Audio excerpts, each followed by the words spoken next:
Hello students, welcome to EPG Pathshala. I am Dr. Anurekha Chariwag, Assistant Professor at Department of Sociology, Savitribai Phule, Pune University. I am coordinating the paper on Sociology of Gender. Today we are going to discuss the module Challenges to the Women's Movement, especially in the context of globalization and communalism. We are going to analyze how the whole idea of globalization and the upsurge of communalism in India have really affected the women's movement, especially in terms of its discourses and the kind of campaigns that the women's movement had addressed. Further, it will also look into the way women's movement has negotiated and engaged with the whole idea of state in the context of increased globalization and the rising threat of communalism. And all these debates would be understood and analyzed and discussed within the context of the decades of the 90s that has thrown up such challenges to the movements in India. In this module, we are going to look at the challenges to the women's movement in terms of those posed by globalization and communalism. In order to do that, we must first begin to looking at the category of women's movement and understand what this means in an Indian context. Like most social movements, the women's movement in India is also made up of a number of strands which differ from each other in terms of the way they understand women's issues, the prioritization of issues, strategies and organizational forms, as well as nature of collective action they undertake. As argued by scholars like Basu and Omveit, in the Indian context, we need to move out of the question of feminism with movements organized by women autonomously from male-dominated organizations, because such a formulation excludes many forms of activism within the context of democracy, nationalism, human rights struggles, in which women ultimately take up questions of gender inequality, even if that is not their initial objective. The category women's movement includes, therefore, not only in the autonomous women's group, but also the wings of political parties, trade unions, rural mass-based organization, and left-affiliated women's groups and mass organizations. It is in this context of this understanding of the women's movement that we are addressing the questions of challenges faced by it, particularly in the decades of the 1990s. This decade has been characterized by the Mandal Masjid World Bank years, and the turn of the 90s saw these three major influences on India's economic and political landscape. Though they are often lumped together, we need to remember that their coming together was conjunctural rather than structural, and that each of these has meant very different kinds of pulls and pushes for the women's movement. The first of these forces, characterized by the secular upsurge of caste, came up in the context of the Indian government's decision to implement the recommendation of the Mandal Commission to extend reservations in government employment and higher education to other backward classes, and the bitter opposition to it by the so-called forward classes who had until then disavowed the caste in the public dealings. The nature and language of Indian politics was permanently changed by this. There has been a consolidation of a wide range of regional lower caste political parties which emerged thereafter as significant players in national politics. In this context, caste gained center stage, and it became possible to talk caste without being casteist and in the context of modern democratic structures. Further, this period was also marked by the complete collapse of the Nehruvian consensus, which was seen in terms of a vision of a self-reliant economy based on a model of import substituting industrialization, a secular polity and a non-aligned foreign policy. The period then marked an initiation of the structural adjustment program under the auspices of the IMF and the World Bank. This happened in the context of the collapse of the socialist bloc, pushing neoliberal reforms inevitable. The third major force to be marked as Mandir can be seen in terms of the rapid rise of the Hindu nationalist Bharatiya Janata Party as a major claimant for political power in the centre, fueled in this time period by successful mobilization for the construction of a Ram Mandir in the disputed site at Ayodhya and leading to the demolition of the Babri Masjid which stood there in 1992. There has been seen as marking a new wave of sectarian violence against the Muslim minorities in the country, a pattern repeated most significantly in the 2002 in Gujarat. As scholars like Menon, Nigam point out that these factors come up at a time, particular conjuncture, it is important to remember that they have a long history of development which can be traced back to the 1970s and 80s. However, this conjuncture has come to mark a watershed in India's polity and economy and also in the understanding of the social movements. All social movements in India, including the women's movement, have been influenced by these conjunctural factors in two different ways. For the movement, this has thrown up challenges as well as new forms of mobilization, newer issues and strategies. We will concentrate here on the two major challenges, those thrown up by the neoliberal policy regime, often spoken in terms of globalization and challenges of communalism. We are arguing that though the phenomenon of globalization and communalism are linked, they are not similar in terms of challenges they throw up, and therefore there is a need to look at each of them separately. Section 1. Understanding globalization and its challenge to women's movement.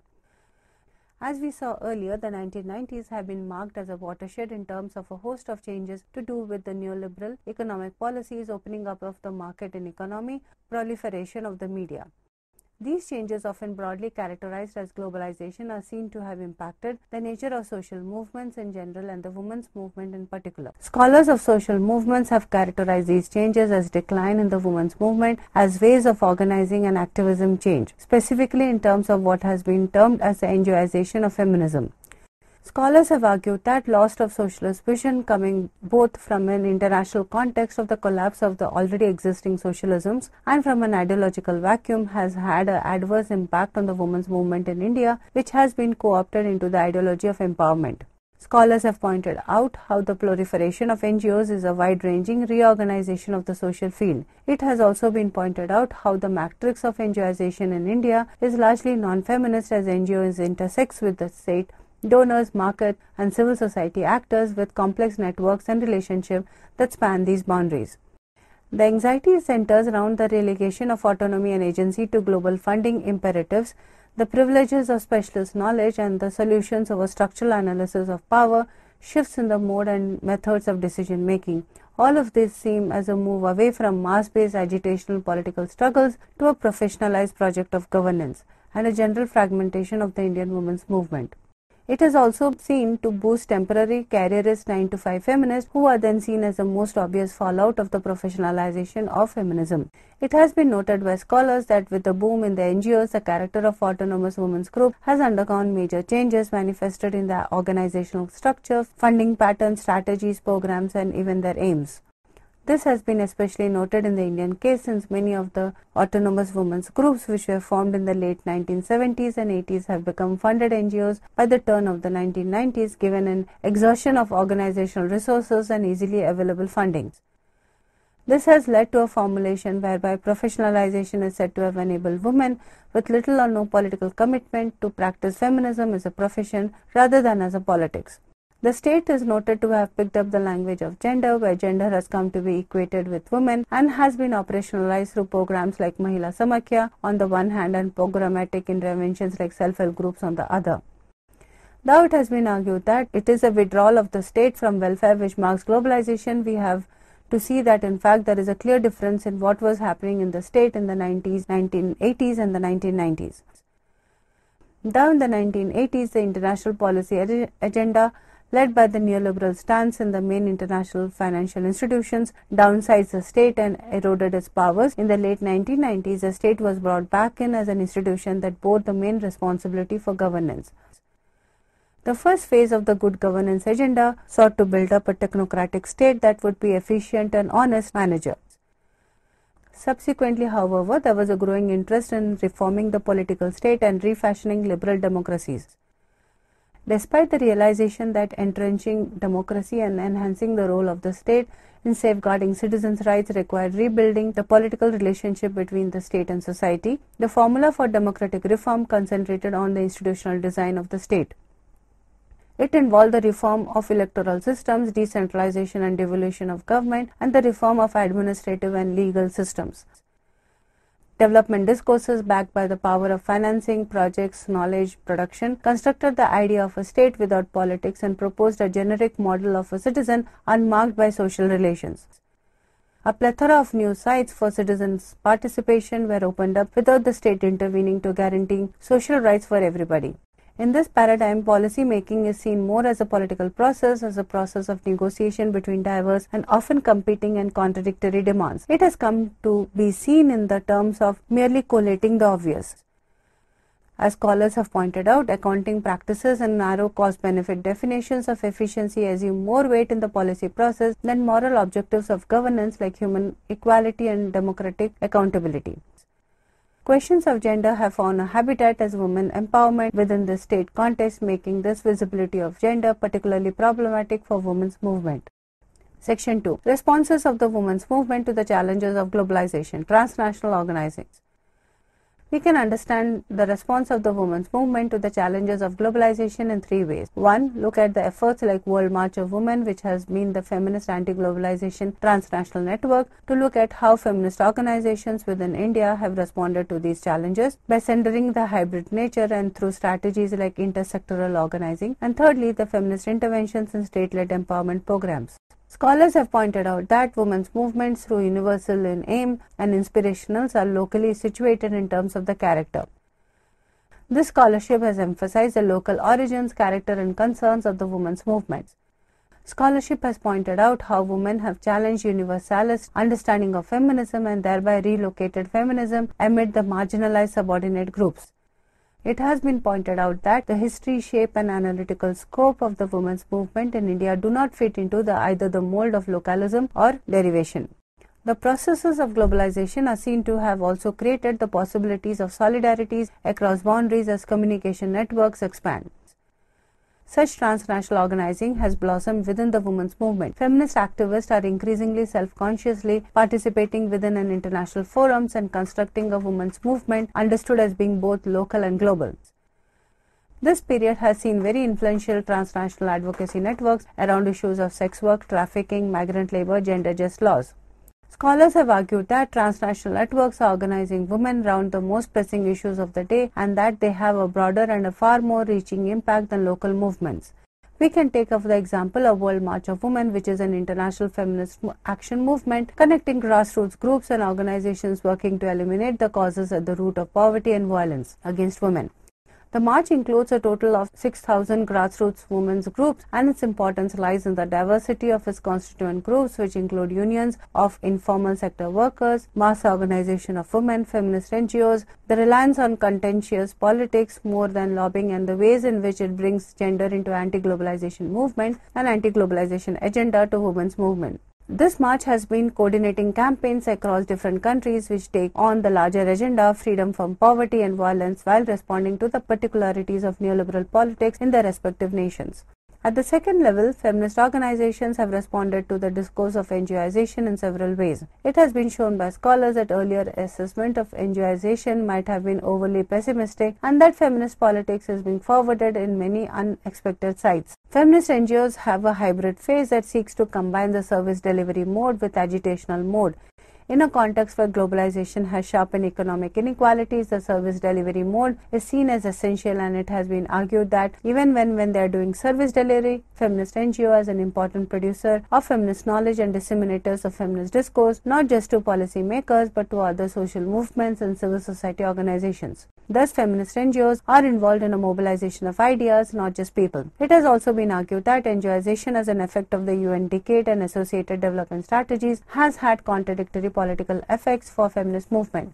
There are growing class, cultural and strategic divergences between highly professionalized, internationalized feminist policy experts on one hand and more aggressive and combative grassroots movements on the other.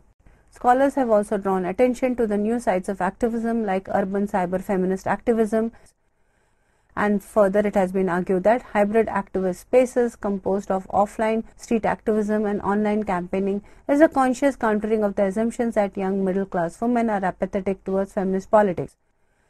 Thus, it emerges from these readings that globalization and different configurations made possible through it have created spaces for the young women to politically intervene in ways that might not have been possible for an older generation of feminists.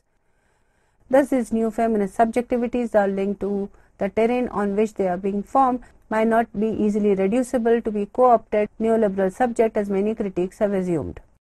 Thus, the neoliberal policies and communalism have been the major targets of the campaigns, with concerted organizing around issues like universalization of public distribution system, violence against women, honor-related crimes, against privatization of healthcare. This enabled the IDWA to expand in unprecedented ways in the exact period of globalization. Another major organizational form which came up as a response to the challenges of globalization was the emergence of unions of informal sector workers, especially women workers.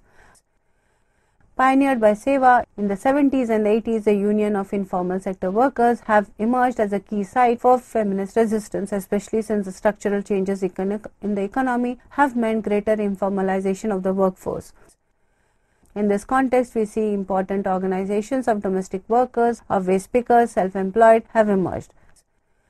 There is also much transnational organizing around issues of informal sector labor, as in networks such as HomeNet, etc. The program of Mahila Samakhya was to achieve women's empowerment through education. It was based on the highly successful Women's Development Program of the Government of Rajasthan. The program worked by training women from various villages to become village-level activists. These women were then trained to organize other women from the village into groups. The nature of the activities taken up by the program in each village varied according to the needs and aspirations of the local women, but education remained at the core of the program. Feminists have consistently intervened in the MS program to ensure that the vision of empowerment remains political. Narayan's study in rural Karnataka shows that rural poor women supported by a solidarity network of Sangha can begin to challenge discrimination based on gender, caste and class. As Menon argued that in India the globalization debate offers only one of two positions, an uncritical celebration of a homogenized globe or an equally celebratory reassertion of the nation as a bulwark against global capital. Section 3. Challenges of communalism to the women's movements. The challenge of communalism to the women's movement came up in the context where religion and gender have come to be increasingly intertwined, not only in India but in South Asia as a whole. Not only have religious forces marked women as repositories of religious beliefs and keepers of purity and integrity of the community, but women have also engaged in activism within this communal politics. It has been a challenge for the women's movement to understand and analyze women's participation in communal politics as well as strategies to combat the same. As scholars have pointed out, the relationship of women to politicized religion is paradoxical and complex because on the one hand it creates opportunities for women's activism while simultaneously undermining women's autonomy. In this context, it is important to look at Shabano case. The details of the Shabano case would also be found in the module on Uniform Civil Code in the paper Sociology of Gender. In the Shabano case and the subsequent law became the grounds for the major contestations between Muslim fundamentalist group who upheld the law, different stands of the women's movement, who criticized the law for marking women as secondary citizens, for groups which oppose communalism of the gender question and called for a gender-just uniform civil code, and for the Hindu fundamentalists who were supporting the call of the court for the uniform civil code, felt that this vindicated the characterization of the Muslim community as backward and barbaric. In many ways, then the Shabano question becomes a site for contestations around community rather than questions of women's rights. The other critical event to understand in this context is the debates on demonstrations which was followed the Roop Kanwar Sati incident in 1987 Deorala, Rajasthan. Women's groups were criticized for not understanding what real Indian womanhood stood for, and the right-wing Hindu groups argued for a woman's right to go sati, again pointing out to the complex ways in which women are imbricated in the questions of religious identity and community autonomy. Both the cases, Shabano case and the Roop Kanwar case, had broad similarities.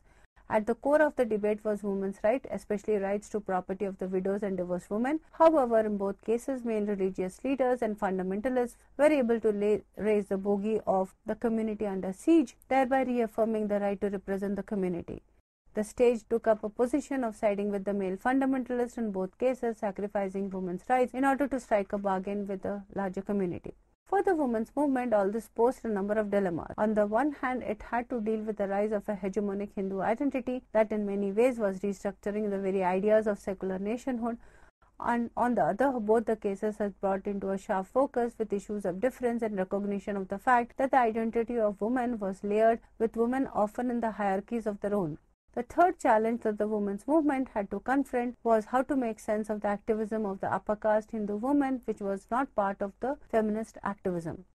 This activism of the Hindu upper caste woman was seen in the context of anti-Mandal agitations, where young upper caste Hindu women took to the streets asking the state who would be their husband in case OBCs were given reservations in the government jobs. As Chakravarti points out, these women spoke the language of merit and had taken to the streets as concerned secular citizens, while the very question was framed through a tactive acceptance of the caste endogamy. At another level, when it came to issues like opposition to the Miss World contest, women's organizations found themselves to be strange bedfellows with the right-wing oppositions. Now the reasons and analysis of the opposition were different for the two groups. For the women's group, it was a symbol of objectification of women. For the right-wing groups, it was about obscenity and an assault on Indian culture. However, as scholars point out, it became very difficult for women's group to mark out that distinction from right-wing organization. In fact, scholars have argued that women's large-scale participation in communal organization is tied to the fact that these organizations offer women space in the public without having to critique the institutions like family. In this participation, it is seen as an extension of the familial community. From the women's movement, there has been an internal critique of what has come to be marked as the implicit Hinduness of the movement. In the critique of the movement, Agnes and Patel pointed out that in its efforts to combat the selective Western tag to claim indigeneity, the symbols like Kali for women, histories like the goddesses as feminist, the women's movement discovered and adopted were Hindu, collapsing India into Hindu. They also pointed out that while Muslim or the Christian woman was also named and marked out, the subject of feminism remained the unmarked woman who was also by default the Hindu woman. They argued that in order to make sense of this rise of the Hindu right wing of the movement, they would have to be critical of its own practices, strategies, and symbols. Thus, we saw how the understanding of the large-scale mobilization of women in the right-wing movements and the leadership had visibility in these movements became a challenge for the movement, and how the feminist scholarship has understood it as inverted feminism. Section 4. Responses of the movement to the challenge of communalism. In this section, we will see how the women's movement has responded to the challenge of communalism, especially through the debate of Uniform Civil Code and the different ways in which women's group have responded to the call for UCC. The call for a Uniform Civil Code has a long history but has once again come up in the context of the Shabano case. The thrust of feminist demand for the UCC was gender equality much more than uniformity. The argument was that all religious laws, because they have a basis in patriarchy, are unjust to women, and therefore there is a need for a comprehensive gender-just civil code. However, in the aftermath of Shabano judgment and the remarks of the Supreme Court, the question of Uniform Civil Code came to be cast by Hindu right wing as a reform in the Muslim law to bring it on par with what was seen as a progressive Hindu code. In this formulation, it was oral talaq and polygamy that were highlighted as practices needing reform, and not the unequal succession, property, and other laws that existed among other communities. At another level, the movement has tried to face the challenge of communalism by being reflexive about its own practices and symbols. It also tried to continuously underline the linkages between gender and communalism by showing how the imagery of communalism is gendered and how it is women's bodies that came to be the battlefields when the identity of the community is sought to be consolidated. Women's movement has also been more active in the rescue and rehabilitation in the cases of communal conflict and in recording and documenting instances of violence. In conclusion, in this module we have addressed and readdressed the whole idea of invisibility of women, but we have focused on how the discourse of invisibility of women has now shifted to hypervisibility of women. As it has been said, women are now seen everywhere. Further, in this module, we have also discussed the rise of right-wing and market feminism that has posed a major challenge to the women's movement in India. Further, we have also questioned the universality of gender oppression. In this module, we have looked into how women's movement have engaged with the democratic processes and also analyzed about how local, regional, national and global networks have really shaped the way women's movement had addressed the challenges of globalization and communalism in India. Thank you.